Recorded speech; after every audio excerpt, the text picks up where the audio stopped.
ومشايخنا والمسلمين أجمعين، خصوصا إلى والدينا وأولادنا وأسرتنا قرابتنا أجمعين، وخصوصا إلى سيدنا وشيخنا الشيخ محمد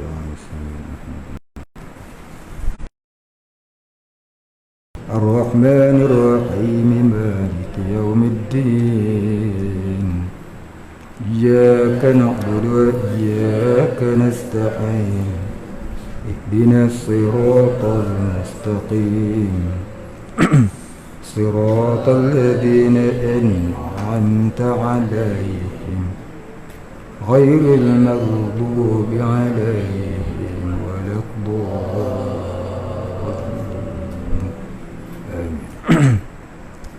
الحمد لله رب العالمين، والصلاة والسلام على أشرف الأنبياء والمرسلين وعلى آله وصحبه أجمعين.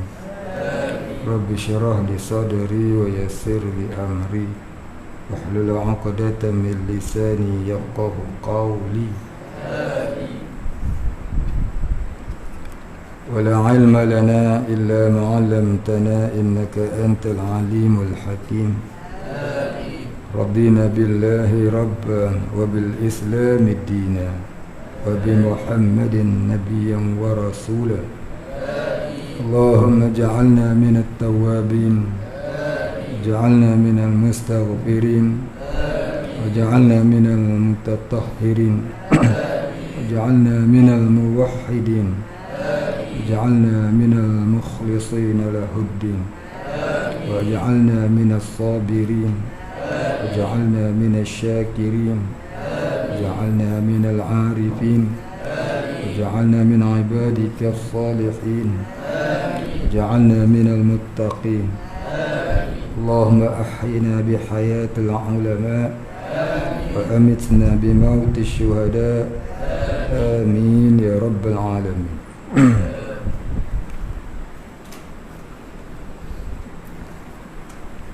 بسم الله الرحمن الرحيم. Alhamdulillah Rabbil Alamin. Pada malam ni kita sambung kembali muzakarah kita yang hampir 2 minggu kita terhenti. InsyaAllah malam ni kita sambung. Mudah-mudahan Allah mengurniakan rahmatnya kepada kita semua, insyaAllah, dan Alhamdulillah. Kita sambung kitab Aqidatul Mu'minin, Jawi, muka surat 119.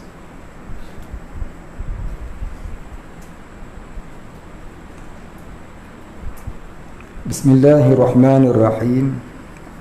Qidam, yakni sifat Allah Ta'ala yang kedua pada amrun i'tibari yang wajib kita kenali ialah qidam.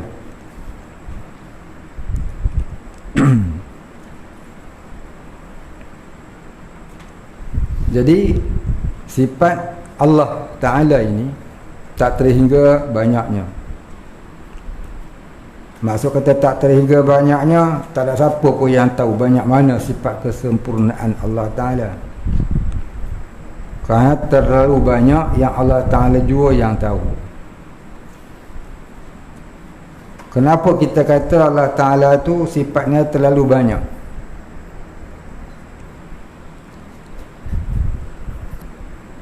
Sifat Allah Ta'ala itu terlalu banyak nisbah kepada zatnya yang maha tinggi, yang maha mulia, yang maha besar, yang maha azzah, yang maha azim. Maka tentulah sifat-sifat kesempurnaannya itu terlalu banyak hingga tak dapat dan tidak mampu kita ketahui kesemuanya, melainkan diberitahu oleh Allah Ta'ala. Nama-nama Allah Ta'ala sahaja yang sampai ke muka bumi sejak dari zaman Nabi Adam sampai zaman Nabi Muhammad sallallahu alaihi wasallam ada lebih 3000 nama. Ada lebih 3000 nama. Tersebut di dalam Al-Quran menurut Imam Ibn Hajar. Katanya di dalam Al-Quran tertulis 168 nama-nama Allah. Menurut Imam At-Tirmizi rahimahullahu ta'ala, di dalam Al-Quran tertulis nama Allah Ta'ala itu 99. Barang siapa yang menghafaz 99 nama Allah Ta'ala ini, baginya syurga. Jadi ya, siapa yang belum menghafaz 99 nama Allah Ta'ala ini, hafazlah, mudah-mudahan ia menjadi satu kelebihan untuk masuk ke dalam syurga. Dan dibacalah setiap hari, mudah-mudahan Allah Ta'ala menurunkan rahmatnya. Bila Allah Ta'ala menurunkan rahmatnya, maka Allah Ta'ala akan, tanda-tanda Allah Ta'ala turunkan rahmat ialah Allah Ta'ala akan berikan ujian-ujian, musibah-musibah, seperti mana disebut di dalam Al-Quran. Barang siapa dikehendaki oleh Allah Ta'ala menjadi baik, maka Allah Ta'ala akan menimpakan kepadanya musibah demi musibah. Baik.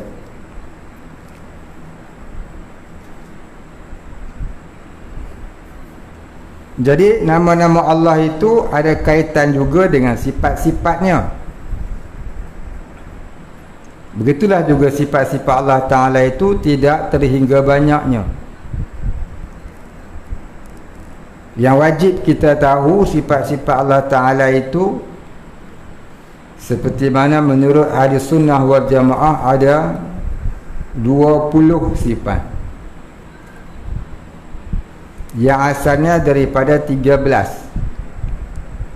Menurut Imam Abul Hasan Al-Asy'ari ada 13.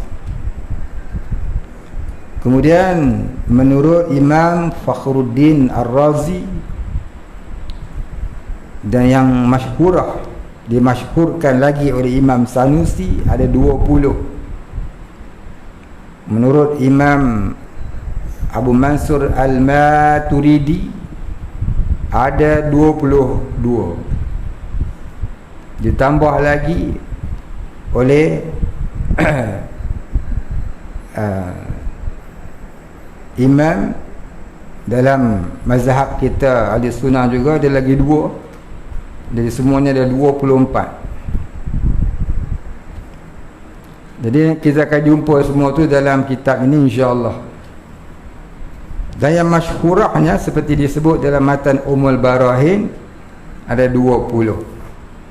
Wa yajibu ala kulli mukallafin syar'an an ya'rifa li maulana jalla wa azza 20 sifatan.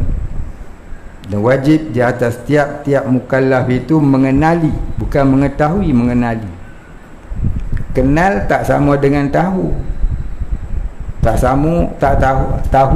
sama dengan kenal. Kenal tak sama dengan tahu. Jadi wajib kita mengenali Allah itu dengan mengenal akan 20 sifat yang ada padanya, yang wajib kita tahu ada 20. Maka 20 itu dikirakan yang pertamanya ialah wujud, yang keduanya ialah qidam, yang ketiganya ialah baqa, sampailah yang ke-20-nya kaunuhu mutakalliman. Perkiraan dari nombor 1, nombor 2, nombor 3 sampai nombor 20 tu namanya perkiraan nisbah kepada amrun i'tibari. Ya, perkiraan 1 sampai 20 itu nisbah kepada amrun i'tibari. Apa dia amrun i'tibari? iaitu pekerjaan akal, logik pada akal. Dikirakan mula-mulanya wujud.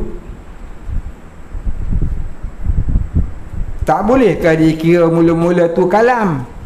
Boleh juga. Sebab sifat Allah Ta'ala itu bukan ada dahulu kemudian. Bukan ada ni yang mula, lepas tu mari yang ni, lepas tu mari yang ni pula, lepas tu mari yang ni pula. Dah. Sifat Allah Ta'ala ini adanya, ya, selama ada Allah itu, selama itu ada sifatnya, tak ada mula, tak ada akhir. Zatnya tak ada mula, tak ada akhir. Sifatnya pun tak ada mula, tak ada akhir. Ya, ada zat Allah Ta'ala tu ada bersekali dengan sifatnya, tak ada mula, tak ada akhir. Sifatnya banyak mana? Banyak dua semua. Tak ada datang yang itu dulu, yang ni dulu ke, tak. Tapi dibuat perkiraan atas logik akal. Belum kita bicara kalam, kita bicaralah ada dulu. Kalau benda tu tak ada, kita nak cara apa sifat dia. Kalau kita nak beli barang, kita bicara kena ada duit dulu. Kau ada duit? Jangan kira nak pergi makan dulu. Dia pergi makan, duit tak ada. Kira ada duit dulu. Duit ada ke tak? Ada duit, jom baru kita pergi makan. Tengok pula duit tu banyak mana. Ada RM2 ya, makan roti canai pun tak lepas. Jadi logik pada akal mesti kita kirakan Tuhan tu ada dulu. Maka diletakkanlah oleh alim ulama, nombor satunya ialah wujud. Nombor satu ialah wujud. Bila Allah Ta'ala itu wujud, dikirakan pula wujudnya bagaimana? Wujudnya tidak ada mula bagi adanya, maka dinamakan qidam. Ambil daripada mana qidam? Ambil daripada Quran. Kemudian dah ada mula, dah tak ada mula. Adakah akhirnya? Tak ada akhir pula. Ambil dari mana yang tak ada akhir tu? Daripada Quran. Namanya apa? Baqa. Habis tak ada mula, tak ada akhir. Dia ada, tak ada mula, tak ada akhir. Dia serupa dengan makhluk je lah? Tidak. Datanglah mukhalafatuhu ta'ala lil hawadis. Ambil mana mukhalafah tu? Ambil daripada Quran juga. Bukan dari akal sendiri, semua ada dari dalam Quran. Kita akan jumpa nanti. Dan kita pun telah banyak kali terangkan dari dalil dalam Quran.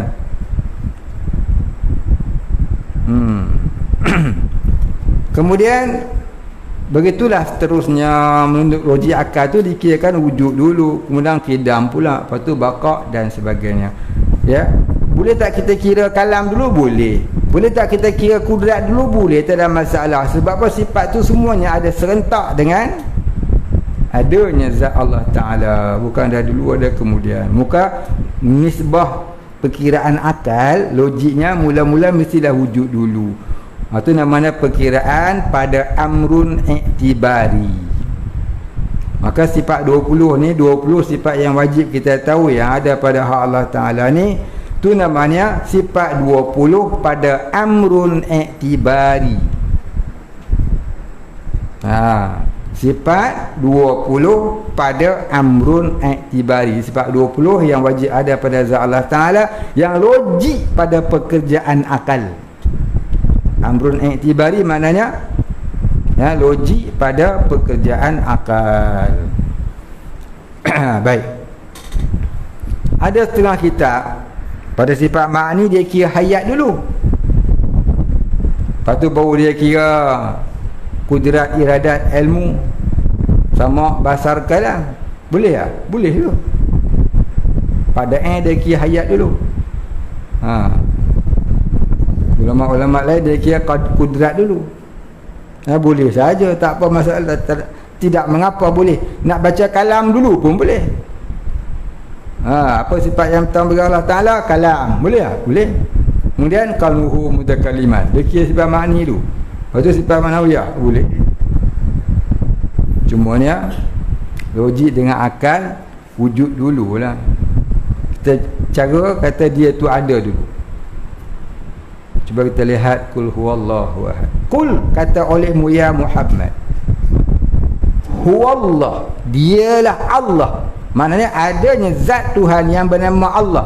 Huwallah itu dalil wujud. Kul huwallah, Allah itu dalil wujud. Katakanlah ya Muhammad, dialah zat Tuhan yang wajibul wujud, namanya Allah, begitu. Kul huwallah, yakni kata olehmu ya Muhammad, dialah zat Tuhan yang wajibul wujud, yang nama kebesarannya Allah. Itu masuk kata kul huwallahu ahad, iaitu wahdaniyah, Maha Esa Allah Ta'ala. Dalil Allah Ta'ala tu Maha Esa, wahdaniyah pada surah Al-Ikhlas. Kalau orang tanya apa dalil wujud, kul huwallahu. Tu kul huwallahu tu dalil wujud. Allahus Samad, Allah tempat menumpu sekalian makhluk. Allah tempat berhajat sekalian makhluk. Allah tempat tumpuan, tempat permintaan, tempat pergantungan sekalian alam. Maka itu dinamakan Allahus Samad. Padanya ada 14 sifat. Apa dia? Segala sifat maknawi, makni, dan segala sifat maknawiyah. Lam yalid wa lam yulad, tidak ia beranak, tidak ia diperanakkan. Itu dalil qidam dan baqa, tak ada mula, tak ada akhir. Walam yakul lahu kufuwan ahad. Itu dalil mukhalafatuhu ta'ala lil hawadis dan qiyamuhu binafsi. Jadi ada 20 terkandung dalam surah Al-Ikhlas itu, dalil ke-20, 20 sifat yang wajib kita kenal sebagai wajib fardu ain ke atas tiap-tiap mukallaf. Jadi kalau orang tanya mana dalil sifat 20 yang kau faham, baca kul huwallahu ahad, Allahus samad, lam yalid wa lam yulad wa lam yakul lahu kufuwan ahad. Maka di dalamnya terkandung 20 sifat yang wajib bagi Allah. Siapa-siapa yang lama dulu ikut kuliah saya ada lukiskan gambar rajah ni tu, jadi di situ terkandung sekalian 20 sifat yang wajib bagi Allah Ta'ala, yang wajib kita tahu beserta dengan dalilnya. Dalil sifat 20 ni kul huwallahu ahad tu saja.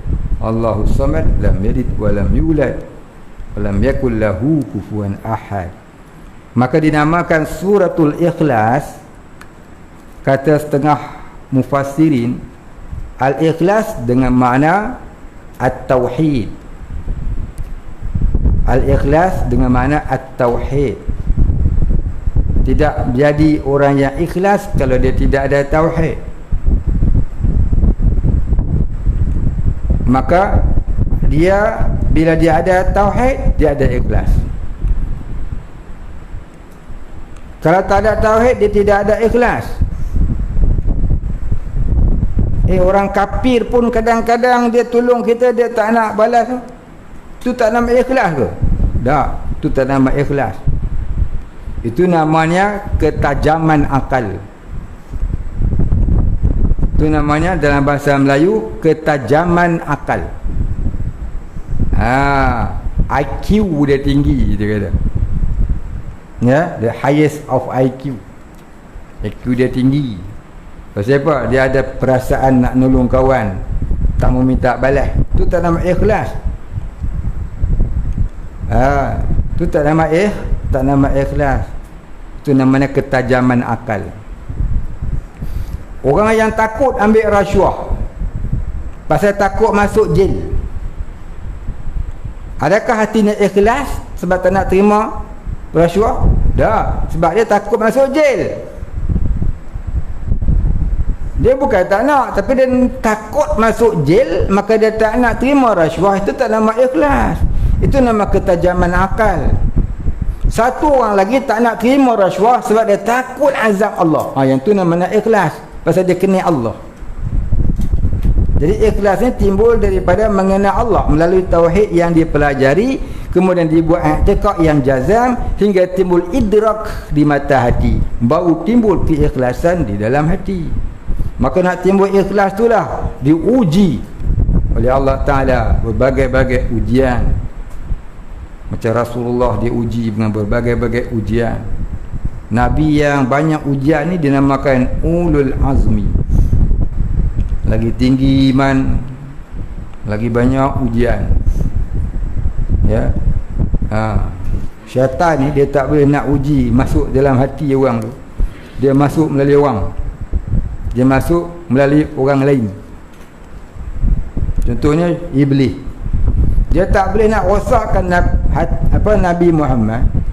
Dia tak boleh nak rosakkan Nabi Muhammad. Dia tak boleh rosakkan hati Nabi Muhammad. Maka dia nak rosakkan Nabi macam mana?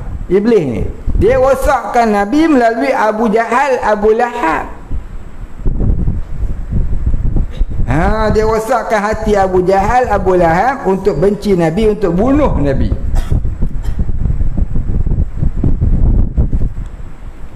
Abu Lahab pula, Abu Jahal pula memasang perangkap 16 orang anak muda kaum Arab dari berbagai kabilah kaum untuk membunuh Nabi. Daripada 16 kaum untuk membunuh Nabi pada malam Nabi nak hijrah. Nampak cerita tu bukan bila syaitan tak mampu nak masuk dalam hati kawan tu untuk merosakkan dia, dia akan masuk ke dalam hati orang lain untuk merosakkan kawan tu. Tu kaedah syaitan, kaedah iblis. Baik, kita ni tak payah dia nak suruh orang. Dia masuk sikit cobek dah, kita dah merapu dah. Kita dia tak payah dia nak mengganggu orang lain untuk dia ganggu kita, tak payah. Dia terus main kat kita, dia post tinggal sikit ya dah. Lasik tak kira dah. YouTube tak YouTube tengok dah. Kita kata jangan pun dia tengok. Tu iblis tadi, dia tak payah nak cari orang lain untuk rosakkan kita. Dia sendiri je main, jetit telinga ya, habis ikut dia. Tu betapa rendahnya iman kita. Baik, habis. Tu nak cerita tentang amrun i'tibari. Nanti kita akan jumpa dalam kitab makna amrun i'tibari. Ya, amrun i'tibari ni maknanya perkiraan akal. Dia tak nampak pada zahir, tak nampak dengan nyata, tapi boleh faham dengan akal. Contoh kita nak kata amrun i'tibari ni, selain daripada sifat 20 dikira dengan wujud dulu dan sampai akhirnya kaunuhu mutakalliman. Contoh lagi kita kata, istilah Melayu kita panggil pecah. Cawan pecah. Ni senang nak faham. Cawan itu pecah. Nampak tak pecah? Yang kita nampak kaca berderai kat atas lantai. Betul tak?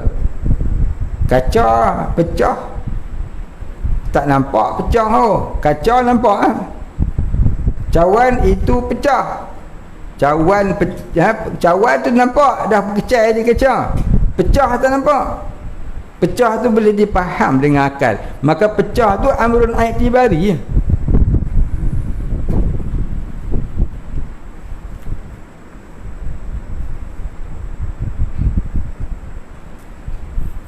Layang-layang putus tali.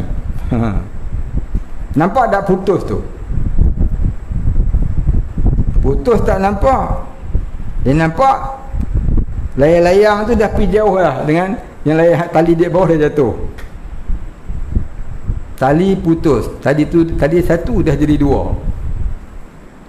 Tali nampak, putus tak nampak. Putus tu cuma faham dengan akal. Itu kata amrun i'tibari.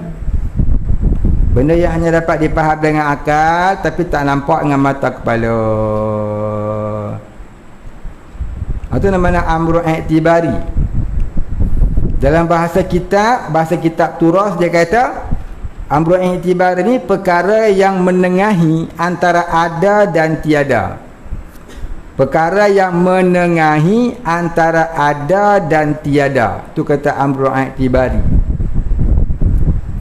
Macam mana kata ada? Ada tu maknanya kita boleh faham perkara itu. Pecah, kita kata. Faham tak? Faham. Tiada kat mana? Tiada dengan makna tiada dapat dilihat, cuma boleh faham. Tu kata ada dan tiada. Ada faham, tiada nampak. Putus, ada faham, tiada nampak. Tu kata menengahi antara ada dan tiada. Ada faham tapi tiada nampak. Tu kata amrun i'tibari. Faham?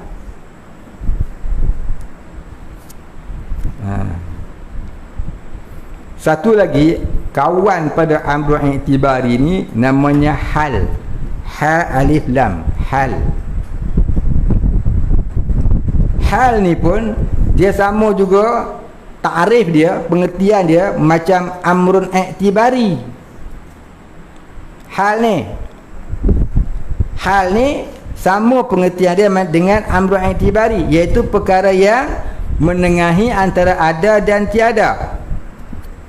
Nak kata ada tak nampak tapi boleh faham kata benda tu ada. Jadi dia tu ada tapi tak nampak. Contohnya macam mana? Kita tanya satu kawan, Abang Non sihat ke? Abang Non kata saya sihat. Kita nampak dah sihat tu. Kita nampak Abang Non. Kita nampak Abang Non. Abang Non banyak. Kan dia seorang, tak kira siapa-siapa nama Abang Non. Zainon pun Abang Non kan. Abang Non sihat, dia kata sihat. Jadi sihat tu nampak tak? Sihat tak nampak? Yang nampak Abang Non, betul tak? Jadi sihat tu hal. Ya, hal. Hal keadaan dia, situasi dia, sifat dia. Sifat dia sihat. Faham? Abang Non kuat tak? Kuat. Boleh angkat lori? Boleh. Kuat, nampak tak kuat? Dia pun angkat lori tu. Angkat lori. Buah tanya. Nampak tak kuat dia? Tak nampak. Yang nampak dia angkat lori. Kuat tu kita faham dia. Kalau orang putih panggil apa? You are very strong. Bukan? Strong tak nampak. Yang nampak dia angkat lori. Itu namanya hal. Sifat. Menyatakan sifat dia. Jadi antara hal dengan amrun i'tibari dia ada beza.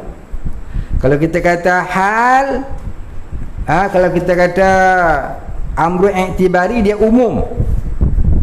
Kalau kata hal dia khusus.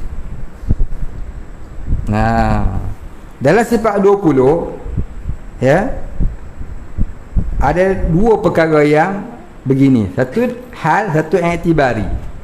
Mana hal? Hal seperti sifat maknawiyah. Hal juga seperti sifat salbiyah. Amrun i'tibari sifat wujud. Sifat wujud tu amrun i'tibari. Ini kata Imam Abul Hasan Al-Asy'ari. Tapi kata Abu Mansur Al-Maturidi, wujud itu ialah hal. Ini khilaf antara dua orang. Ulama tauhid yang besar ni bukan kata Abu Hasan Syari dengan Abu Mansur Maturidi dia ada 12 orang semua. Ya, dia ada 12 orang. Yang masyhurah yang menjadi pelopornya satu iaitu Imam Abul Hasan Al-Asy'ari yang namanya Ali bin Ismail bin Ishaq Abu Musa Al-Asy'ari gitu. Abu Hasan ni apa dia? Bapa Hasan. Hasan tu nama anak dia. Dia tu nama Ismail bin Ishaq. Ali bin Ismail bin Ishaq. Abu Musa Al-Asy'ari. Siapa Abu Musa Al-Asy'ari?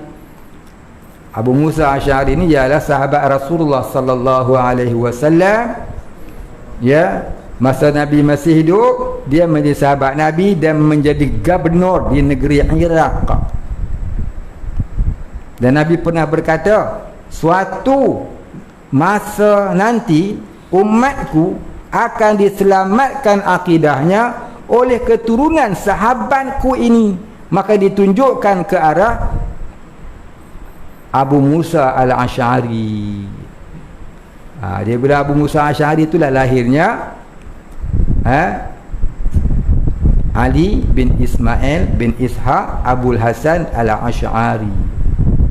Ya, keturunannya yang ke-11.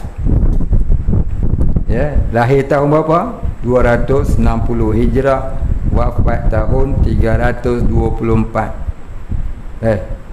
Lahir tahun 260 Hijrah, wafat tahun 324 Hijrah. Seorang lagi yang masyhurah ialah Imam Abu Mansur Al-Maturidi, ya, Al-Samarkand. Dia wafat tahun 333 Hijrah.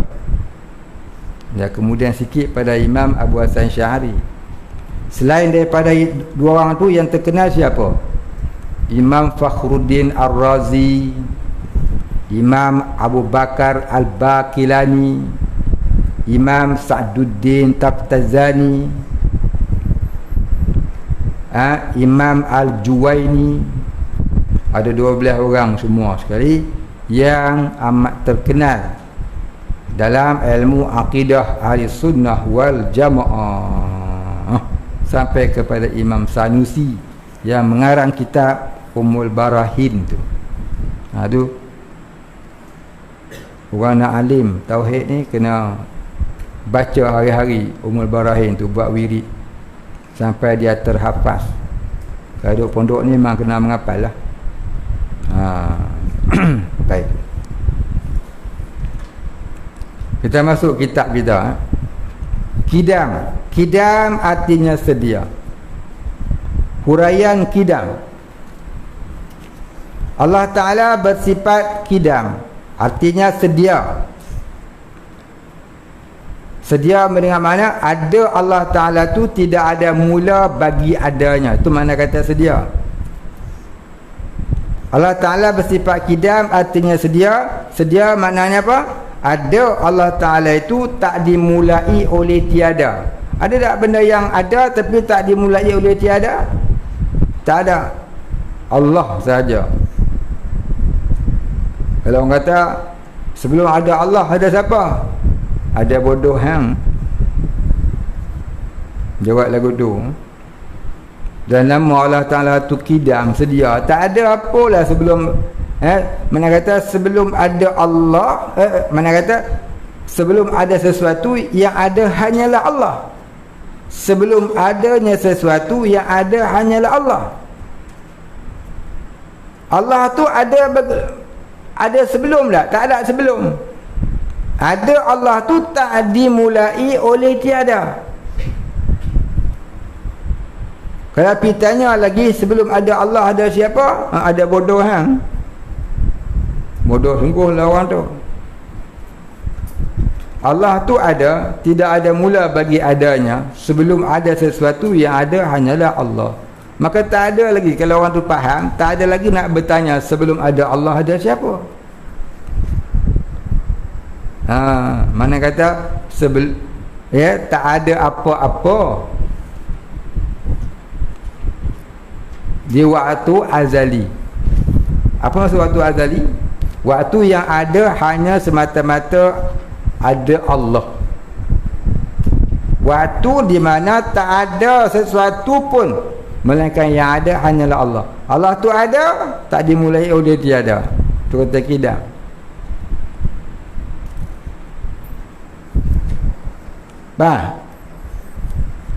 Kalau orang tanya lagi, Macam mana nak faham kata Allah Ta'ala tu tiada? Allah Ta'ala tu tidak ada mula? Petunjuk jari dia ni jawab Imam Hanafi. Imam Hanafi jawab kepada Dahri, kau tengok tangan kau ada dalil mengatakan Allah tu tidak ada mula. Dahri tengok tangan dia, macam mana? Baik, 5 jari ni mana mula mana akhir? Cuba tunjukkan saya. Mana mula mana akhir?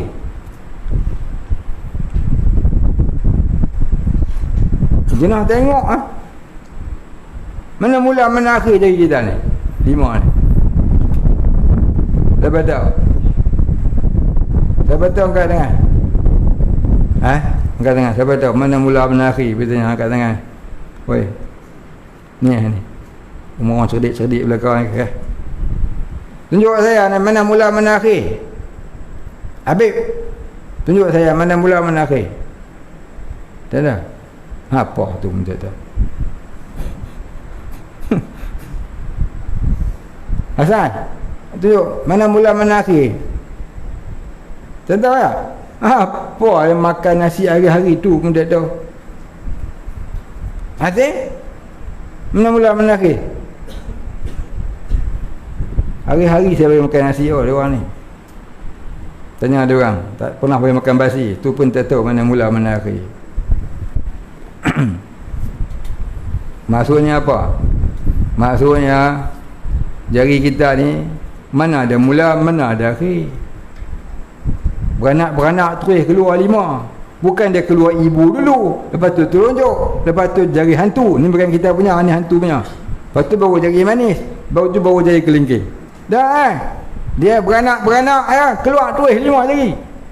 5 jari, bukan dia keluar mana dulu. Jadi mana mula mana akhir? Tak ada mula, tak ada akhir tu Jari kita tu sudah tanda tak ada mula, tak ada akhir. Apatah lagi Allah Ta'ala yang tak ada mula, tak ada akhir. Jari kita tu tak kerti kita nak jawab. Akan kidam dan bakoknya, mula dan akhirnya. Apatah lagi Allah Ta'ala, tentulah Allah Ta'ala tidak ada mula, tidak ada akhir. Dan adanya Allah Ta'ala tu betul ta'ain alif lam ya, tak ada titik. Semua dia tulis ta'ain lam ya.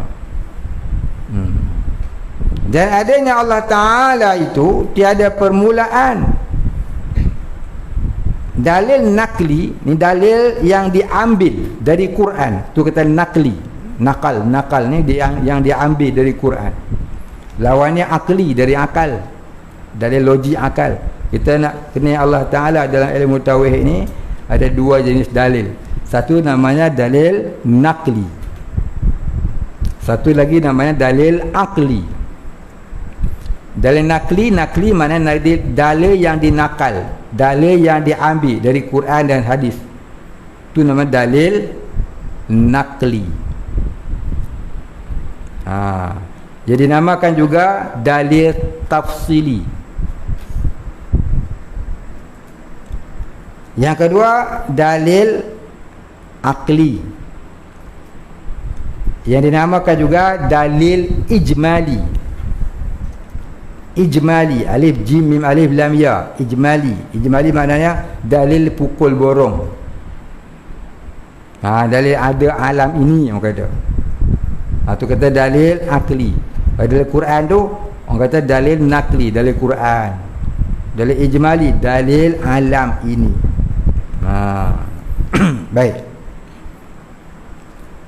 Dalil nakli, yakni bukti nakli.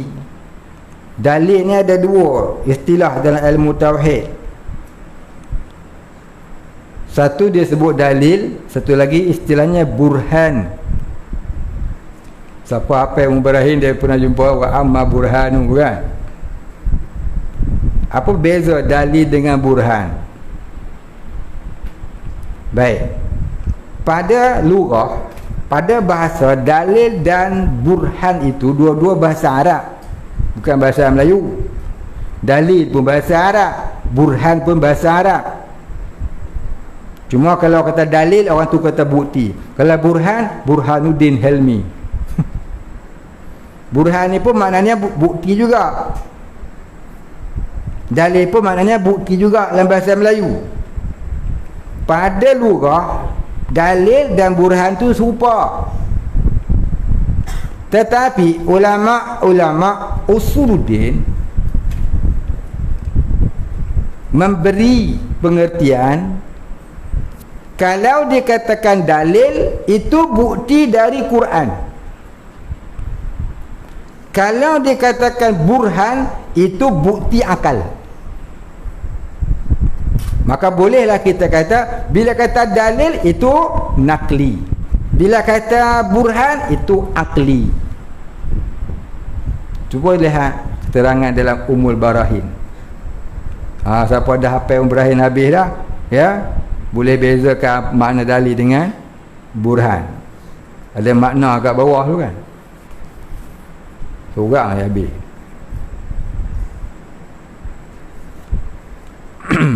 Ni hal lagi tak habis ni. 31 Ogos ni, tanggal 31 Ogos tak dapat, tanggal lagi kamu. Tak dapat, tak boleh apa? Tak boleh outing. Bukan?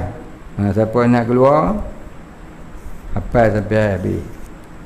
Saya bagi masa sampai pukul 3 pagi untuk menghafal. Dulu sampai 12 malam dah tidur. Start hari ni sampai pukul 3 pagi. Ya. Hafal sampai 3 pagi baru tidur. Ataupun tertidur sebelum tu, tak apa, nak bagi dapat juga tu. Boleh. Lepas ni tak naklah tengok Mubrahin, nak tengok tak nahu pula, sorok pula. Puluh hadu pula, tu dia suruh puluh dah. Sorok seorang dia hafal habis. Tu pun kalau tanya balik lupa balik. Baik, habis. Dalil nakli bagi menunjukkan Allah bersifat qidam ialah firman Allah Taala, wal awwal wal akhir. Al-Hadid ayat 3. Artinya dialah yang awal, tiada permulaan, dan yang akhir, tiada kesudahan. Pengertiannya, zat Allah dan sifat-sifatnya tiada permulaan dan tiada berkesudahan, serta tiada menerima perubahan. Allah Ta'ala tu tak ada mula, tak ada akhir, dan tak berubah-ubah, sama ada zatnya ataupun sifatnya. Faham? Jadi yang kita belajar dalam ilmu tauhid bukan zat Allah. Yang kita belajar ialah sifat. Dah terang banyak kali dah, bukan? Habis. Jadi yang kita belajar dalam ilmu tauhid ialah belajar sifat Allah. Nak kenal Allah melalui mengenal sifat-sifatnya. Nak kenal Allah melalui mengenal sifat-sifatnya. Macam kita nak kenal orang lah, kita kenal melalui sifat-sifat dia, bukan kenal diri dia, tapi kenal sifat-sifat yang ada pada dirinya. Apa sifat-sifat dia? Tinggi ke, rendah ke, kurus ke, gemuk ke, hitam ke, putih ke, kelabu ke, ya, celik ke, buta, pekak ke, dengar, bisu ke, boleh bercakap, sehat ke, sakit. Itu semua sifat. Jadi kita kenal orang pun dengan mengenal sifat dia, baru kenal diri orang. Faham? Kita kenal benda pun melalui sifat dia. Tengok bentuk macam ni, macam oh ni masjid. Kita tengok begini, oh ni tokong. Serupa tak? Tak serupa kan? Begitulah kita kenal Tuhan dengan mengenal sifat-sifat Allah. Jadi kalau orang belajar tauhid, belajar zat Allah, bukan belajar sifat, jaga, tu nak sesat. Ya, tu nak sesat. Ada dulu satu tempat di sebelah mana, Selangor sana. Lama dah cerita ni. Dia kata Allah Ta'ala tu putih seumpama kapas di busung. Allah itu putih seumpama kapas di busung. Maka orang tanya dia, Allah tu putih ke? Putih, putih macam kapas di busung tu.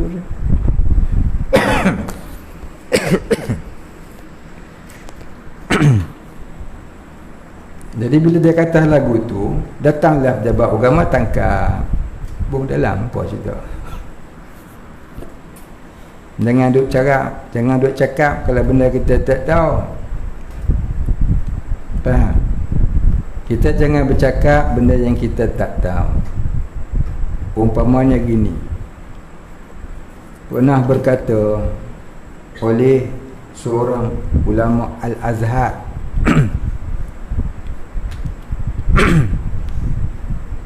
seorang rektor Al-Azhar namanya Syekh Mutawalli Sya'rawi. Kata Syekh Mutawalli Sya'rawi kepada murid-muridnya, dia kata akan terjadi di suatu zaman orang yang bukan ahli bercakap perkara yang tidak diketahui. Maksudnya tu akan lahir banyak di akhir zaman nanti orang-orang tak alim tapi mengaku dirinya alim, mendakwa dialah yang alim, mendakwalah dialah alim, dia salah, orang lain semua salah, ada betul belakang. Maka mereka ini seumpama orang yang tidak cukup haul dan nisab untuk mengeluarkan zakat, tetapi mahu mengeluarkan zakat. Kalau orang tu tak cukup haul dan nisab untuk mengeluarkan zakat, tapi nak mengeluarkan zakat, tu bagus. Itu bagus sebenarnya. Faham tak?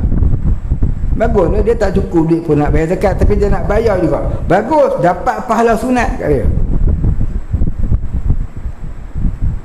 Masalahnya maksud Imam Sya'rawi Mutawalli itu ialah dia tak cukup ilmu, tak ada ilmu untuk bicara sesuatu ilmu, tapi nak bicara juga. Mana diserahkan satu perkara kepada orang yang bukan ahli, maka jadi rosak. Maka kita ni, Tok Guru saya besar, nisful ilmi ma uridu, setengah di antara ilmu itu ialah berkata aku tak tahu. Jadi kita ni jangan malu kata saya tak tahu. Cakap yang kita tahu sudah. Hak tak tahu jangan duk cakap lah. Kita tak reti apa itu Wahabi, jangan duk cakap. Nanti silap-silap kita ikut Wahabi. Kita tak reti ilmu martabat 7, jangan duk cakap. Silap-silap nanti kita jadi sesat. Ataupun sebaliknya kita kata ilmu martabat 7 tu sesat, padahal kita tak reti. Hari ni banyaklah orang yang suka membaca tanpa berguru. Fasyaitanu syaikhuhu, maka syaitan duk guru dia. Jadi kita ni bukan orang alim. Nak jadi alim ni sekurang-kurangnya 40 tahun belajar non-stop. 40 tahun belajar, tak berhenti-henti belajar, tu baru nak jadi orang alim. Kita ni tak sampai pun bukan 40 tahun, 4 tahun pun tidak. Tolak tidur, tolak berak, tolak makan, tolak bohong, temberang, tolak main, ya, apa hari ya. Malu kita nak kata apa hari kita belajar. Kan?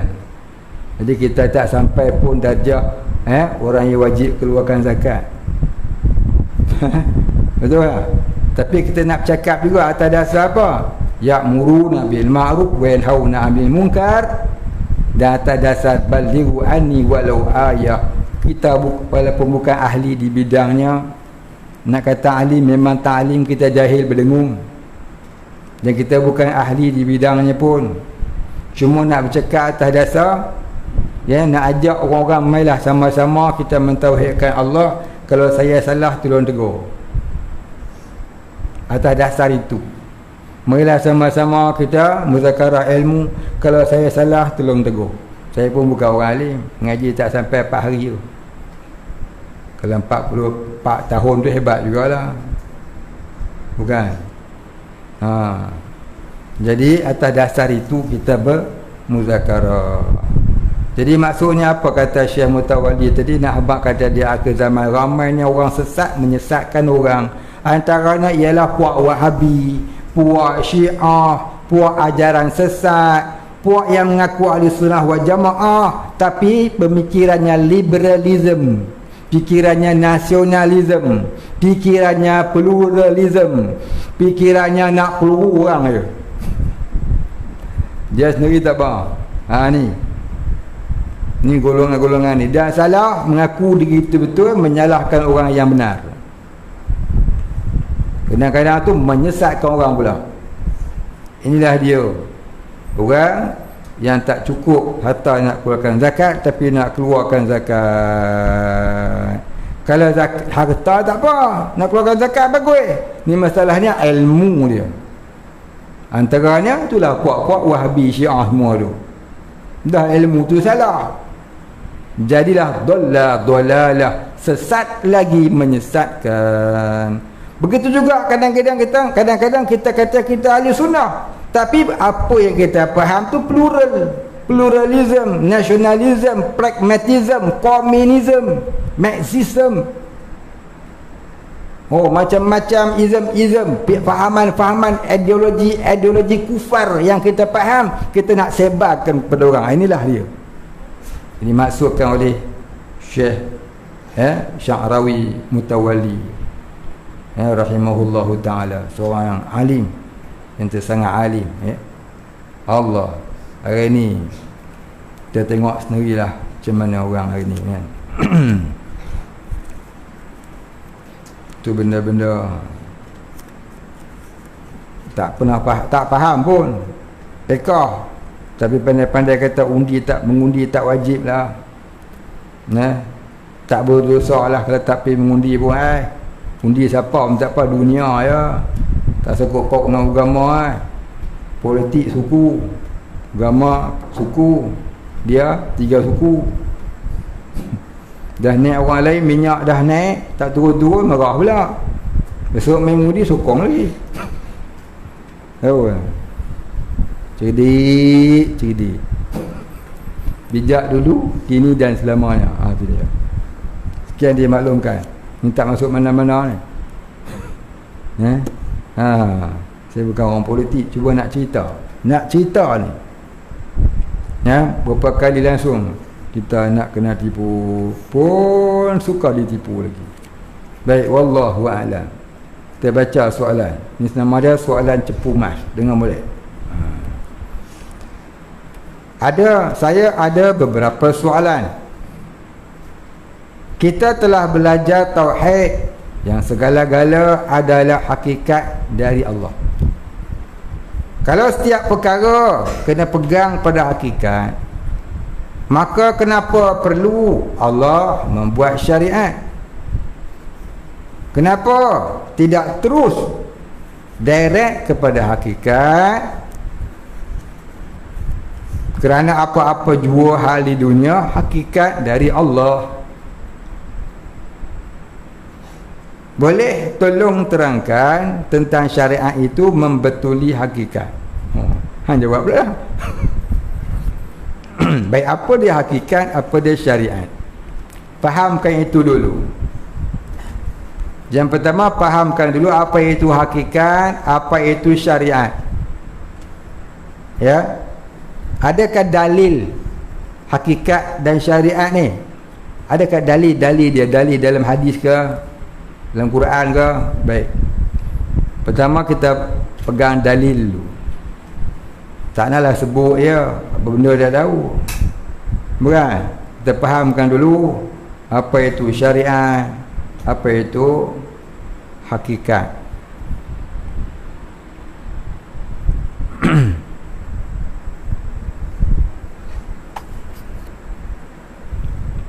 syariat ni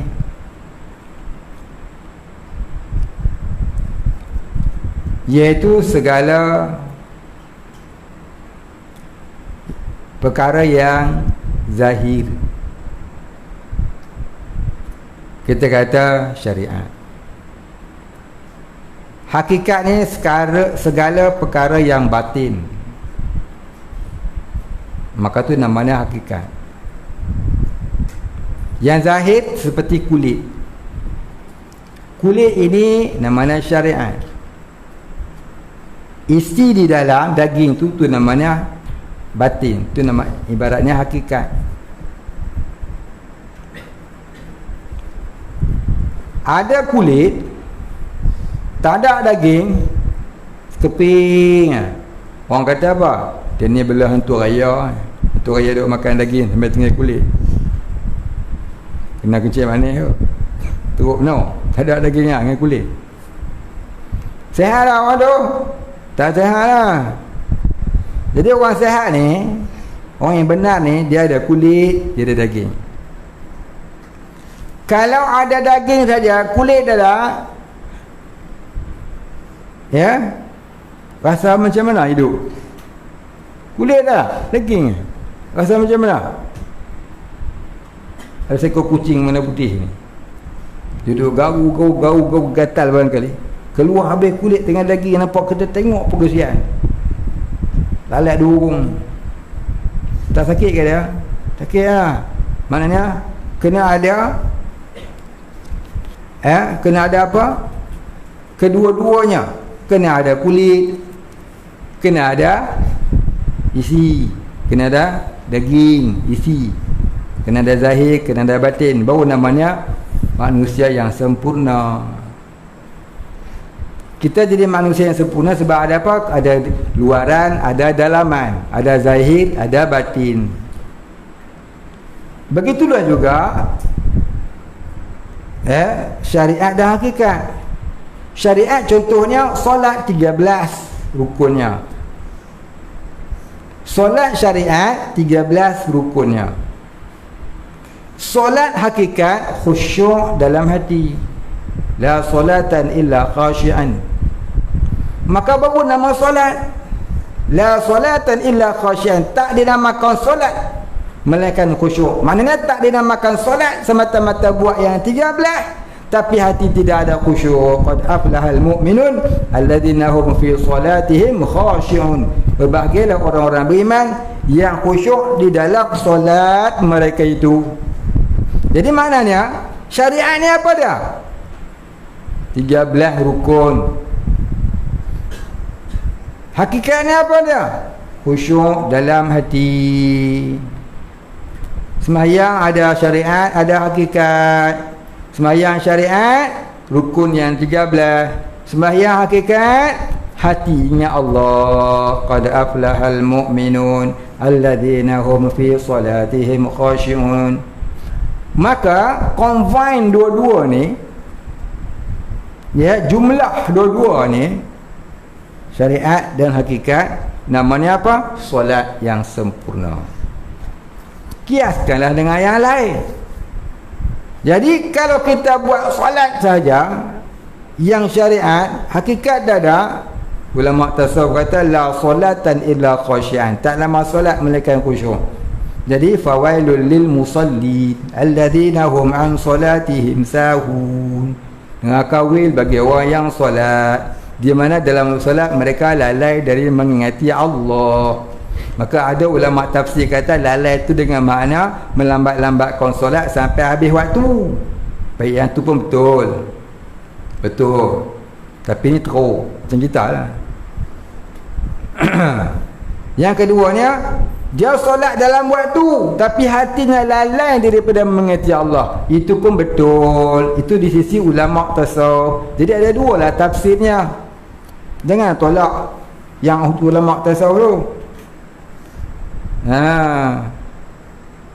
Faham? Jadi itulah syariat, benda yang zahir. Itulah hakikat, benda yang batin. Ibaratnya jasad. Jasad ni diri kita yang syariat. diri kita yang zahir. Roh diri kita yang hakikat. Roh diri kita yang batin. Jadi kalau tak ada roh, jasad tadi hidup? Tak hidup. Dia kena ada roh. Ya, roh masuk dalam tubuh kita bila? Masa kita berumur 120 hari di dalam perut ibu.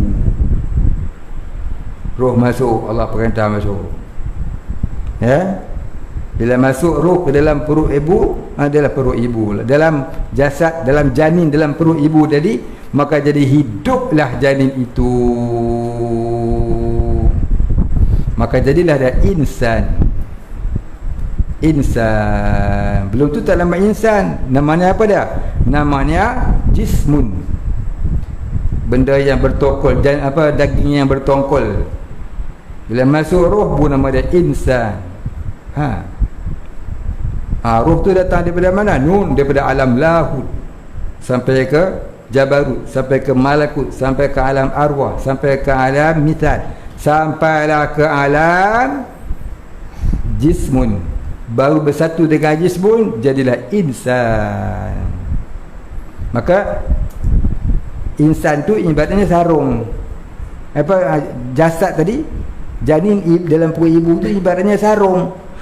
Roh itu pakai batin dia, batin kepada janin. Maka bersatu kedua-duanya namanya insan. Jadi syariat dan hakikat itu saling memerlukan. Tak dinamakan insan kalau roh tak masuk dalam janin dalam perut ibu. Tak juga dinamakan insan selagi roh tak masuk ke dalam janin dalam perut ibu. Bila masuk bersatu baru namanya insan. Maka ibaratnya janin itu syariat, roh itu hakikat. Begitulah kita ni mesti ada syariat dan hakikat. Seperti disebutkan dalam Ahya Ulumuddin, wa man tafaqquhin bi ghairi tasawufin faqad tafassaqa wa man tasawufin bi ghairi tafaqquhin faqad tazandaqa wa man jama'ahuma faqad tahaqqaqa.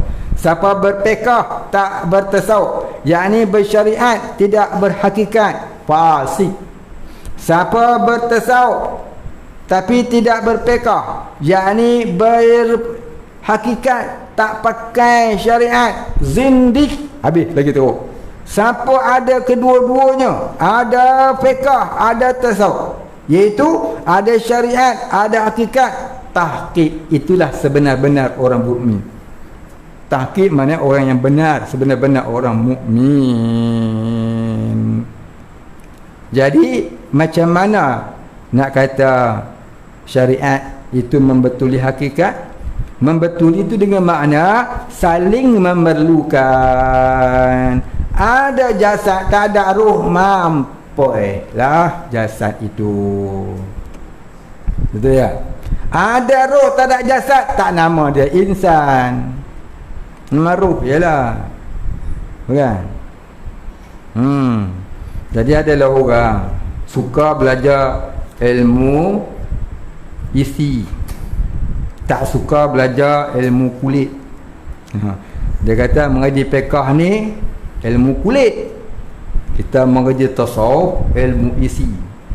Jadi tak payah belajar fiqh, satu ilmu kulit, belajar ilmu isi saja, tasawuf. Habakkah dia isi tak ada kulit ni, tak lain tak bukan. Apa dia?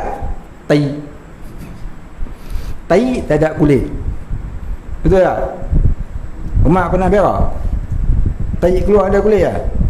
Tak ada confirm tu ilmu tai nama dia. Jadi kita nak belajar tasawuf kena ada fiqh dan tauhid. Nak belajar pula fiqh kena belajarlah tasawuf dan tauhid. Tauhid tak dapat tinggallah, ke mana-mana kena ada.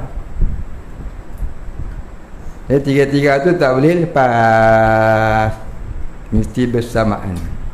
Boleh faham? Jadi dia tanya, boleh tak kita turun direct kepada Allah Ta'ala? tak payah pakai syariat. Ni soalan lain pula.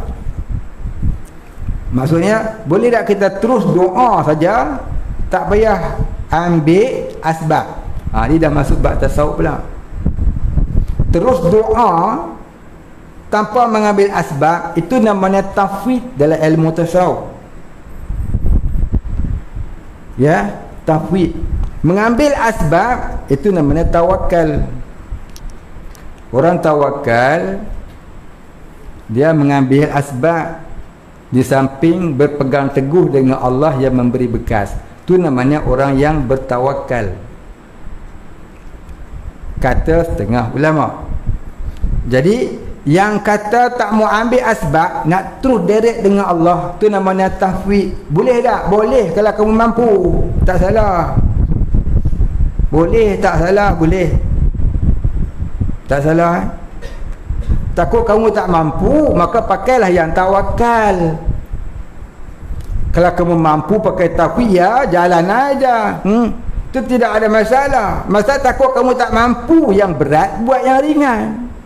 Kalau yang ringan pun tak berat, yang ringan pun berat, nak buat yang berat, dan syukur tinggal dua-dua. Jadi agama Islam ni mudah begitu. Kamu tak dapat buat yang berat, buat yang rukhsah, yang kafalah, yang ada keringanan. Contohnya sembahyang jamak qasar masa musafir. Asalnya tiap-tiap waktu kena berhenti sembahyang, dan sembahyangnya kena 4 rakaat lah, zuhur, asar, isyak. Betul tak? Tapi bila musafir ada rukhsah, kelonggaran bagi kita. Apa dia? Menjamak serta mengqasarkan solat. Boleh tak? Boleh. Itulah ibarat dia. Kalau kita tak mampu nak bertafwid, jadilah orang yang bertawakal. Jangan tak ada tawakal, takut jadi syirik khafi, atau lebih teruk syirik jali. Ya. Itulah hubungan dia antara syariat dan hakikat. Jadi soalan ni sebenarnya boleh jawab macam-macam jawapan. Faham?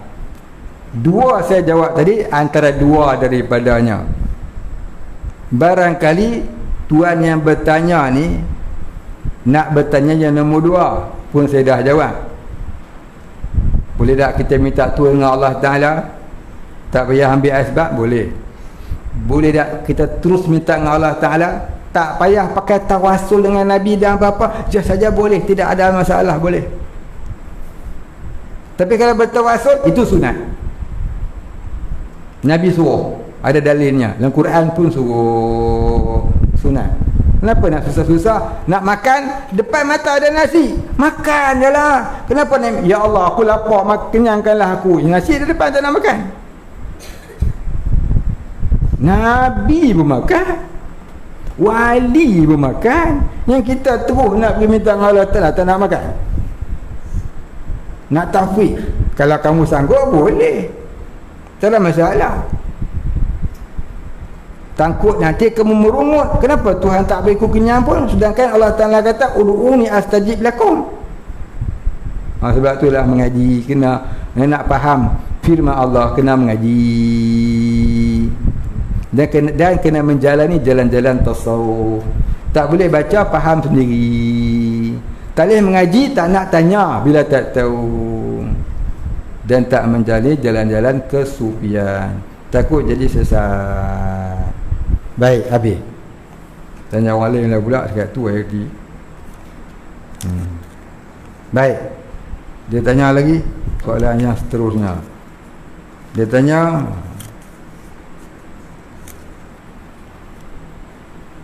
saya ada jumpa satu status di FB, muka buku, menyatakan bahawa Allah itu bukan maha kaya, tapi adalah terkaya. Allah terkaya bermakna istighna, tidak berhajat. Itu lebih sesuai bagi sifat Allah. Mohon pencerahan dari ustaz tentang status ini. Maha kaya tu serupa dengan makna terkaya. Tu bahasa Melayu. Maha ni maknanya yang teratas, tidak ada lagi yang di atasnya. Itu maknanya maha. Bukan yang maha motor. Tu tak masuk. Maha ni maknanya yang teratas, tidak ada lagi yang teratas daripadanya. Itu namanya maha. Maka disebutlah Allah itu maha kaya, maha hidup, maha berkuasa, maha itu, maha ini, maha agung dan maha lain. Maka serupalah dengan makna dengan makna yang tidak ada mengatasi. Jadi maha ke ter ke, maka itu satu makna lah pada bahasa Melayu. Melainkan bahasa orang Kedah belah baling. Orang Kedah belah baling, kok siapa kok sini ada dalam tengah FB orang baling dia gelak. Kalau pergi Kedah sebut maha maknanya hang, engkau. Maha gimana? Maha gimana? Maha gimana? Maknanya apa? Hang pi mana? Where do you want to go? Cakap orang Melayu belah Negeri Sembilan. Kalau orang Jawa kata sampean melaku ni pun di. Betul? Orang Jawa. Betul. Kalau orang Minang dia kata Yuna Cili. Betul tak orang Minang? Yuna Cili. Maha nak pergi mana? Ini apa ringgit? Boleh juga. Sikit-sikit tu lah boleh. Kalau orang Siam, Painai. Maha nak pergi mana? Maha di situ maknanya engkau. Hang. You. Lu. Jadi maha ni cakap Melayu pun ada 2-3 makna juga. Satu lagi, ya maha sport. Habis. Sekarang tu ialah jadi ringkasnya maha ke ter ke, satulah maknanya dalam bahasa Melayu. Jadi dia kata jangan sebut maha pasal sama dengan Duli yang maha mulia Sri Paduka Baginda yang di-Pertuan Agong. Maka tak boleh sebut kat maha lah tu. Ataupun boleh kalau sebut, ataupun tu maha ni untuk agung dia. Tuhan kena buat ter. Tu pandai-pandai dia lah. Itu atas dasar inisiatif dia nak buat nama laku, nak buat istilah tu. Tak ada salah. Cuma kalau dengar ahli bahasa, dia kata hang kurang cerdik lah. Tu lah. Jadi Duli yang maha mulia Sri Paduka Baginda, maha mulia. Maha dengan makna bukan yang tertinggi lebih pada Tuhan. Maha itu dengan makna yang tertinggi di kalangan rakyat negara itu. Di negara itu yang tertinggi dia. Lain tak ada. PMX pun bawah dia. Maka tu dinamakan yang maha mulia Sri Paduka Baginda yang di-Pertuan Agong. Duli yang maha mulia. Duli maknanya kaki. Kaki yang sangat tinggi kedudukannya di dalam negeri itu yang di-Pertuan Agong. Tu kata Duli yang maha mulia. Jadi maha mulia juga sangkut paut dengan Tuhan yang maha kaya, maha mulia Allah. Maka boleh tak kita panggil Duli yang maha mulia? Boleh lah, nisbah manusia, bukan nisbah sama dengan Tuhan, tak apa. Itu bahasa tu namanya bahasa sahaja. Bahasa. Itu bahasa sahaja, tak ada apa salah di situ. Baik. Maaf jika soalan ni agak bodoh sikit. Dia tahu pun bodoh. Aduh. Andai ada dengan aku bodoh lu. Tengok terbodoh ke tak? Sila aku yang bodoh. Pada syariat kita berusaha. Pada hakikat Allah gerakkan. Pada syariat kita yang buat salah. Pada hakikat Allah yang takdirkan kita buat salah. Jadi soalan saya, apa fungsi syariat? Adakah syariat itu hanyalah tipu sahaja? Tidak benar ataupun tidak benar. Dan yang sebenarnya hanyalah hakikat sahaja. Orang ni mengaji betul. Dengar molek soalan dia. Ni Aduh, dengar duk menyangak. Faham soalan dia? Dengar saya lagi. Dia kata soalan dia ni agak bodoh. Tak bodoh rupanya benda. Saya silap kita yang bodoh. Dia kata pada syariat kita berusaha. Pada hakikat Allah gerakkan. Pada syariat kita yang buat salah. Pada hakikat Allah yang takdirkan. Kita buat salah itu. Jadi soalan saya, apa fungsi syariat? Adakah syariat itu hanyalah tipu saja atau tidak benar? Dan yang sebenarnya hanyalah hakikat sahaja. Cantik soalan dia. Siapa tanya ni? Bagus dah ngaji tu Baik. Tadi saya terangkan apa itu syariat, apa itu hakikat. Saya nak tambah lagi satu jawapan dia. Apa itu syariat, apa itu hakikat. Baik, jawapan yang ketiga, syariat itu adab kita dengan Allah. Syariat itu adab kita dengan Allah. Baik. Apa pula hakikat? Apa pula hakikat? Hakikat itu adalah kehendak Allah ke atas makhluknya. Baik, macam mana nak faham? Fahamnya gini. Kita wajib beriman kepada rukun Islam yang ke-6, iaitu wabil qadri khairihi wa syarrihi minallahi ta'ala. Wajib kita beriman segala yang baik, segala yang jahat hakikatnya dari Allah. Betul tak? Siapa tak percaya kafir. Betul? Jadi yang baik pun dari Allah, yang jahat pun dari Allah. Maka yang baik kita katalah dari Allah. Pasal apa? Itu perkara Tuhan yang takdir dan Allah suka. Maka kita kata dari Allah tu hakikat namanya. Yang jahat kita kata apa? Yang jahat kita kata dari kita. Kita tak kata dari Allah. Sebab apa? Sebab beradab dengan Allah. Itu syariat namanya. Itu syariat namanya. Jadi hidup bersyariat tak boleh. Kena hidup bersyariat dan berhakikat baru boleh. Hidup tak boleh syariat saja. Hidup kena juga hakikat. Faham Jadi bila kita buat baik, kita rasa ini dari Allah. Kita pandang hakikatnya dari Allah. Jangan sebut dari kita. Jadi apa? Jadi ananiah, boleh timbul riak, takabur, ujub, sum'ah, batal pahala. Bila kita terbuat dosa, terbuat jahat, kita pandang kita. Pasal apa? Jangan pandang dari Allah. Jadi buruk sangka dengan Allah, dia jahat sangka dengan Allah, membahasakan jahat dari Allah. Itu hukumnya jahat adab dengan Allah. Maka bila kita buat jahat, kita kata aku yang buat. Maka kita minta ampun dengan Allah. Jadi ya, antara perbuatan baik dan perbuatan jahat hakikatnya dari Allah. Atas dasar adab dengan Allah, yang baik kita kata dari Allah, yang jahat kita kata dari nafsu kita. Baik. Jadi adakah syariat ini tipu? Tak tipu Dia bergandingan dengan hakikat.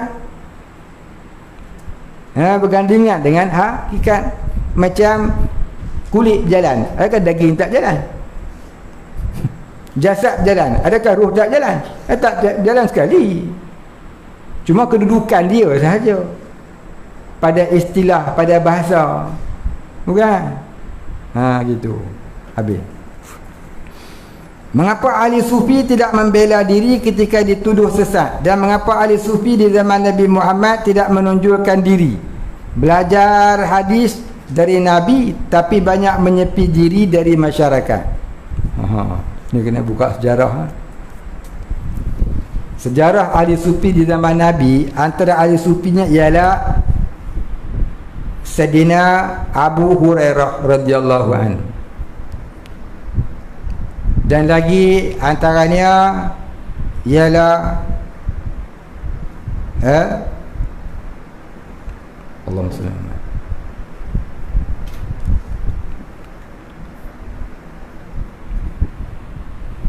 Al-Yamani, itu apa nama? Selalu sebut. Siapa ni? Selalu saya sebut nama dia. Yang buka madrasah. Abu Huzaifah Al-Yamani. Abu Huzaifah Al-Yamani, seorang sahabat Nabi yang banyak Nabi ceritakan dekat dia perkara-perkara hakikat dan makrifat yang mana bukan semua orang boleh faham. Huzaifah Al-Yamani ni dia boleh faham apa itu kalam-kalam hakikat, kalam-kalam yang orang awam tak boleh faham. Dari segi kerohanian dia boleh faham. Maka Nabi banyak beri kat dia, sampai Nabi suruh dia buka sekolah sufi untuk anak-anak sahabat. Sampailah ke zaman tabi'in, antara anak murid dia ialah Imam Abul Hasan Al-Basri. Imam Abu Hasan Basri ni wafat tahun 105 Hijrah, murid pada Huzaifah Al-Yamani, seorang ulama tasawuf yang terkenal, yang pada zamannya dia seorang dia boleh mengajar tafsir di Masjid Basrah. Pasal apa? Zaman tu dah banyak orang ada berpahaman Israeliat yang sesat. Jadi zaman Nabi sudah ada ahli sufi yang Nabi gelarkan mereka Ahlus Suffah.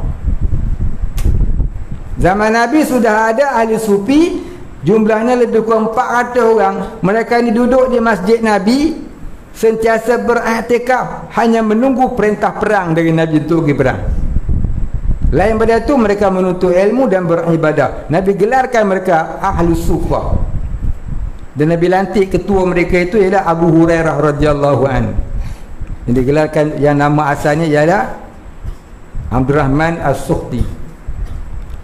Abu Hurairah, yang orang kata dia belah kucing banyak. Dia orang petikai pula hadis Nabi belah kucing. Ada orang hantar kat handphone saya, dia kata belah kucing dalam rumah hukumnya haram. Allah, sedap tu. Tok guru besar ya.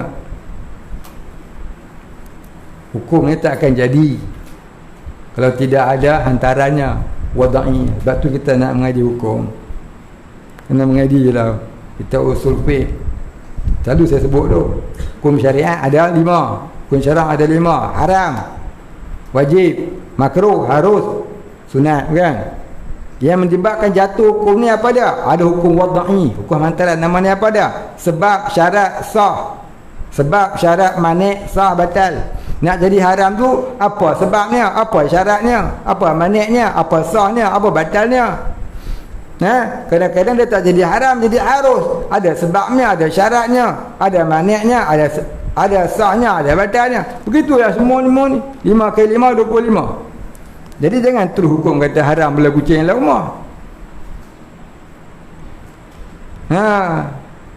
Dia kata pasal apa? Pasal Nabi tak belah dalam rumah. Nabi yang kata Nabi belah kucing nama Muaizah dalam rumah tu, dia kata dia palsu. Nabi adakah kereta perotan saga depan rumah? Tak ada, tak boleh belah. Haram. Sudah. Banyak benda hak Nabi tak buat, kita buat hari ni jadi haram lah. Ambuh TV dalam rumah pakai handphone, pakai apa. Jadi hukum ni dia tak mutlak hukumnya. Hukum tidak mutlak, dia berpandukan hukum wada'i tadi. Jatuhnya satu hukum berpandukan hukum wada'inya. Jangan tu hukum haram. Jadi orang pening ni, orang pakai buang kucing. Buang kucing lawa-lawa tak apa, kita ambil belah. Baik, tamu cerita pak yang tu. Kita nak cerita yang ni ya. Di zaman Nabi dulu, ya, ada 400 orang lebih kurang. Mereka ni Nabi gelar Ahlus Suffah. Duduk kat masjid. Jadi orang sufi ni bukan zaman Junaid Al-Baghdadi saja. Zaman Nabi dah ada. digelarkan ahli sufah pun ahli sufi. Ini tidak ada masalah hari ni kita nak lawan sufi, tak ada zaman Nabi lah apa ni. Yang tak ada syampu sufi tak ada. Baru zaman ni tu ada. Orang sufi zaman Nabi pun dah ada dah. Zaman Nabi Adam pun ada. Siapa ada yang berjalan menuju ma'rifatullah tu sufi lah dalam bahasa Arab. Jadi dia tanya, mengapa tak bela diri ketika dituduh sesat? Ya. Tak membela diri ketika dituduh sesat antaranya kerana mereka itu sudah tersalah pada syariat walaupun tak salah pada hakikat. Maka bila salah pada syariat, ya, walaupun dibela untuk mempertahankan hakikat, maka tidak sah di mahkamah. Di mahkamah nak cerita bab ghaib tak boleh terima. Sebab itulah Abu Mansur Al-Hallaj, ya, semasa dipancung, dicincang oleh pemerintah di zamannya, gurunya tidak menghalang. Pasal apa? Dia sudah tersalah syariat. Dia terkata, anal haq ma fi jubbati illa al haq. Akulah Tuhan, tidak ada jubah aku melainkan Tuhan. Zahir salah dah. Salah pada syariat, jadi zindik dah dia. Maka ditangkap, dibawa kepada pengadilan, disuruh mengucap. Dia cepat kata, dia tetap kata anal haq. Pada masa tu dia fana fillah. Orang fana, dia mabuk dengan Allah. Dia tak nampak apa, dia nampak Allah. Dia pandang apa semua, dia ingat, dia nampak apa, dia ingat Allah. Menyebabkan dia tak boleh nak kontrol jiwa dia, sampai dia dihukum mati. Guru ni ada, guru dia pun tak kata apa. Pasal apa? Dia salah pada syariat. Dia salah pada syariat, guru pun selepas. Bila dipancung, dicincang, orang murtad ni tak wajib ditanam. Orang murtad ni boleh dijadikan daging dia tu umpan buaya. Hukum dia, hukum pada fiqh. Jadi mereka menghukumkan dia murtad pasal dia kata dia Allah. Tak bercara di situ orang fana kau apa, tak bercara, buang. Lalu dibuanglah ke sungai Nil. Bila dibuang ke sungai Nil, darahnya mengalir sampai laut, tertulis la ilaha illallah. Baru orang tahu dia waliullah. Ini cerita disebut dalam kitab Tazkiratul Awliya. Orang Wahabi tak pakai cerita ni. Dia kata cerita bohong. Wahabi memang suka bohong. Cerita betul dia kata bohong. Tugas lagi ke dia lah. Cerita bab darah ni tertulis kalimah Allah. Saya ada satu kawan dulu di Perak dulu, dekat dengan Beruas sana, ada satu tempat zikir tarikat. Dulu zaman saya kecil-kecil dulu, umur 14 15, kan dah tak ada dah. Tok guru dia pun mati lah. Satu hari murid dia ni balik dah, lepas zikir balik. On the way nak balik, dia terlanggar, dia accident, dia terbabas. Dia naik motor, kepala bayi ni terantuk dekat tiang besi bus stand berjalan. Mati tu ya. Jadi besok ni baru orang jumpa dia. Dia balik tengah malam. Jalan tu memang sunyi, orang tak lalu malam-malam, takut nak mati pun. Besok pagi baru orang jumpa dia. Tengoklah dia kat dia kenal dia. Buat pergi hospital, disahkan mati lah. Jadi adik-beradik dia ni ramai lah kawan-kawan dia nak pergi cuci darah dekat bus stand tu, berdarah banyak. Tadi siang tak perasan lagi, rasa masa ambil tu. Masa nak pergi cuci baru perasan. Tempek-tempek Allah. Dekat tiang tu tertempek darah, tertulis Allah. Masya Allah. Barangkali dia masa buat motor duk zikir Allah. Itulah kalimah terakhirnya. Dia mabuk ke dia apa tak tahu lah. Dia mengantuk ke apa tak tahu. Debu kena, terpercik darah, tertulis Allah. Banyak tempat Allah. Jadi kalau orang kata cerita Al-Halas ni tipu, cemerlang, saya rasa orang yang cakap tu penipu. Dia tak faham masalah kerohanian. Sesungguhnya darah kita duduk zikir Allah Allah. Sebab mulut kita ni malah zikir, dia pun jadi bila luka tak nampak Allah. Darah-darah gitu lah. Sesungguhnya darah kita duduk berzikir, tuan-tuan buat macam ni. Buat.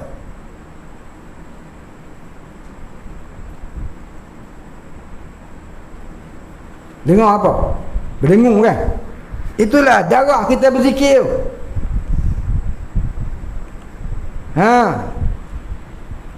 Dalam matan Ummul Barahin dia tulis, berzikirlah kamu sehingga menjadi sebati dengan darah daging. Bila sebati, darah tu keluar kalimah-kalimah la ilaha illallah. Sekarang kita dengar dengung, dia tak boleh keluar. Kalaulah diizin Allah, kita akan dengar dia berzikir. Tu motor tu bunyi brum brum brum brum, dia berzikir. Tiap-tiap benda yang berbunyi di atas muka bumi semua, mereka semua zikrullah. Kita duduk bunyi la sweet, itu zikrul syaitan. Baik. Jelas. Baik. Jadi dia tanya, mengapa ahli sufi di zaman Nabi tak menonjolkan diri? Mana hadis-hadis sufi ni banyak dihukumkan maudhu' pun oleh orang. Ya, banyak hadis-hadis sufi dihukumkan maudhu' oleh ulama-ulama dulu. Baik, kerana riwayat mereka itu terputus disebabkan tiada orang ramai yang suka ke arah kesufian. Tu jawapan dia. Kesufian ni daripada dulu sampai sekarang tak ramai yang suka, yang berminat. Bukan kata zaman lain, zaman Nabi sendiri tu pun, kalau ada pun, ya, mereka perkara-perkara rohani ni mereka infiradiyah. Jadi kita jawab begini, perkara sufi ni lebih kepada infiradiyah, iaitu beramal bersendirian. Macam Nabi beruzlah di Gua Hira. Adapun amal muamalah, iaitu syariat, ya, yang itu diamalkan secara jamaah. Saya ulangi, ya. Amal kesufian ini diamalkan kebanyakannya secara infiradiyah.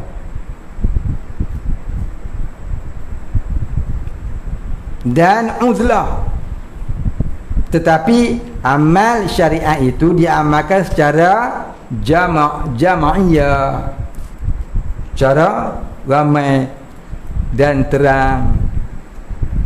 Jadi bila yang amal secara infiradiyah ini, tentulah tak ramai orang nampak. Maka hadis-hadisnya pun kadang-kadang tak jumpa sanadnya, maka dihukumkan orang palsu, maudhu' sampailah hari ini. Tapi amal-amal yang jama'iyah, yang syariah tadi ini, dia amal secara terang. Dan orang pula meriwayatnya pun orang yang terang-terang. Maka lebih banyaklah amalan syariat, ya, mempunyai sanad yang sahih. Kerana amalannya pun diamalkan secara terang-terangan dan banyak orang mengamalkannya. Sama ada sufi ini pula berbeza, amal cara infiradiyah, dan tak banyak orang pun yang minat. Kalau zaman Nabi minat ke?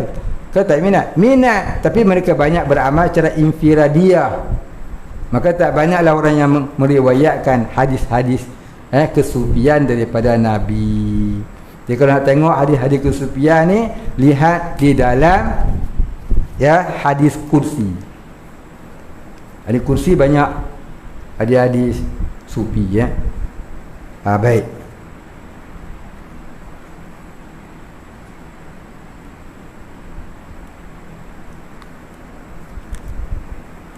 Soalan lah.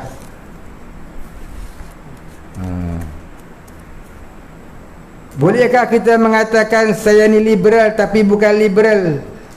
Benda oi. Maksud saya liberal dari segi berlapang dada, terima apa saja yang baik.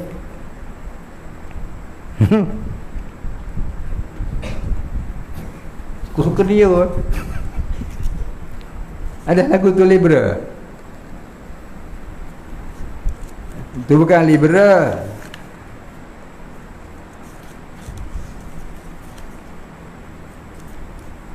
Liberal ni bukan berlapang dada, terima apa saja yang baik. Bila dia kata baik, benda tu tak bertentangan dengan agama, maka tu tak nama liberal. Faham tak? Maka benda yang tak bertentangan dengan agama kita terima dengan berlapang dada, itu tak nama liberal. Liberal ni begini, perkara yang baik pada fikirannya walaupun bertentangan dengan agama maka dia terima, maka itulah liberal. Perkara yang baik pada pandangannya walaupun bertentangan dengan agama maka dia terima, itu liberal. Liberal ni dia ikut agama sikit, tak ikut agama agak-agak ada betul ya ni, ya betul lah tu.